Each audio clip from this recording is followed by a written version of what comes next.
Is there something happening to you in midlife right now? Have you been married for years? You deeply love your family. You are the one who holds everything together, and you are suddenly feeling emotionally exhausted, disconnected, overstimulated, resentful, and sometimes even questioning your entire relationship. And what makes this even harder is that you may feel ashamed for feeling this way, because on the outside, your life may look completely fine, but internally something has shifted. And today I want to talk honestly about why so many relationships struggle or even break down in midlife. Stay tuned, as I will be giving you insights into how to heal and stop this pattern of behaviour and effects of hormone change and trauma impacts on your midlife that you may not have even realised, because this is about so much more than just hormones or communication problems. There are deep psychological, emotional, neurological and physiological changes happening beneath the surface that you may have never even prepared for.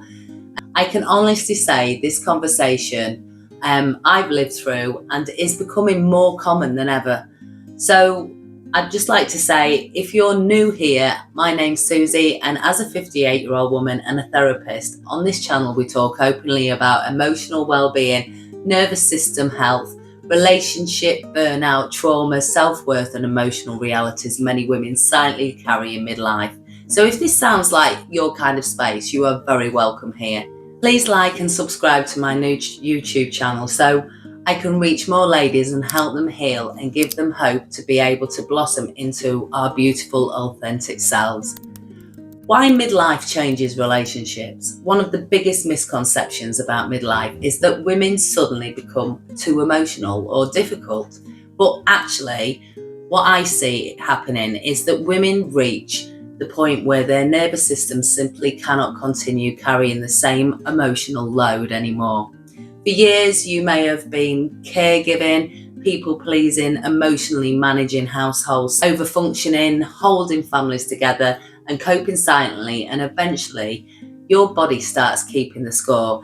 Midlife often marks the point at which you can no longer disconnect from yourself just to keep everybody else comfortable, and that can feel extremely destabilizing in relationships. Let's talk about the part nobody explains to us properly.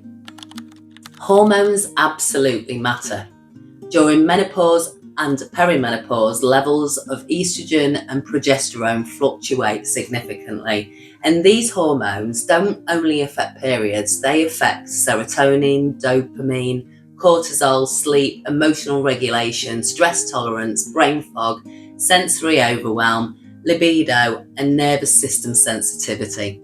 Estrogen in particular has a very protective effect on the brain and nervous system, so when hormone levels fluctuate, you may suddenly feel emotionally reactive, exhausted, anxious, overstimulated, touched out, emotionally numb, less tolerant of stress. And here's the important part. Often I would blame myself for this, but I found that this is not a weakness. There was genuine neurological and physiological changes happening inside my body.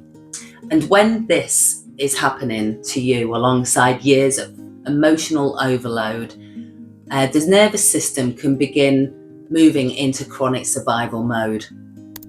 Why resentment builds? This is the part you may struggle to admit out loud, like I did.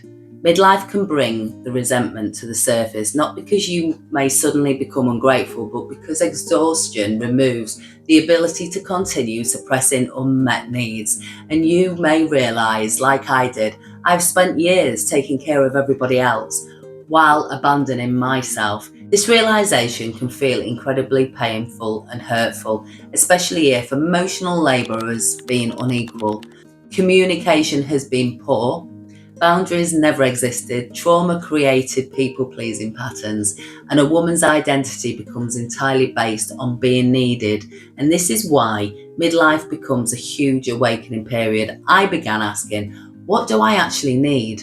Who am I outside of caregiving? And why have I tolerated so much? Why do I feel emotionally alone? And why do I no longer recognise myself? These are not selfish questions. This is deep human awareness for oneself. the trauma connection. Something I have dealt with and I see often in counselling is unresolved trauma. You may have grown up emotionally neglected, criticised, unseen, unsafe emotionally, learned from a very early age to become hyper independent, over responsible, accommodating, emotionally self-sufficient, and these patterns often become normal inside adult relationships. But eventually the nervous system becomes exhausted from constantly surviving, and midlife often becomes the first time women finally stop long enough to feel the weight of what they've been carrying for decades.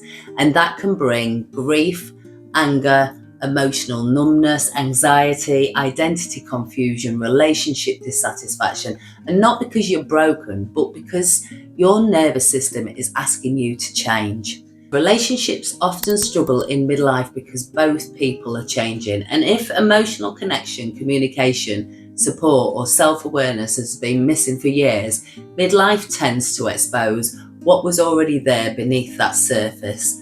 Suddenly, you feel, I can't do this anymore, not necessarily because love disappeared, but because exhaustion removed their ability to continue over functioning emotionally. And I think this is important to say compassionately, because midlife does not ruin healthy relationships, but it often exposes unhealthy dynamics that were previously being survived silently. Hope and healing. So hope and healing. Now, I really want to say this part carefully. Not every relationship breaks down in midlife. In fact, many relationships become stronger, because midlife can also become a reconnection, a healing phase, a more honest chapter, a time of emotional growth, a return back to self. But this often requires honest communication, boundaries, nervous system support, self-awareness and emotional responsibility, compassion, understanding hormonal changes properly, and finally, allowing women to stop carrying everything alone. And I truly believe women deserve more support around this stage of life, because so many women are silently struggling, thinking they are failing, when actually their mind and body are just asking for care, truth, rest and reconnection. If any of this resonated with you, I just want you to know you are absolutely not alone, and I would genuinely love to hear from your experiences in the comments, because these conversations help women realise what they're feeling is far more common than they think. And if this video helped you understand yourself a little bit more, please like, subscribe and share it with somebody who may need this conversation too. And as always, take gentle care of yourself, and I will see you in the next video.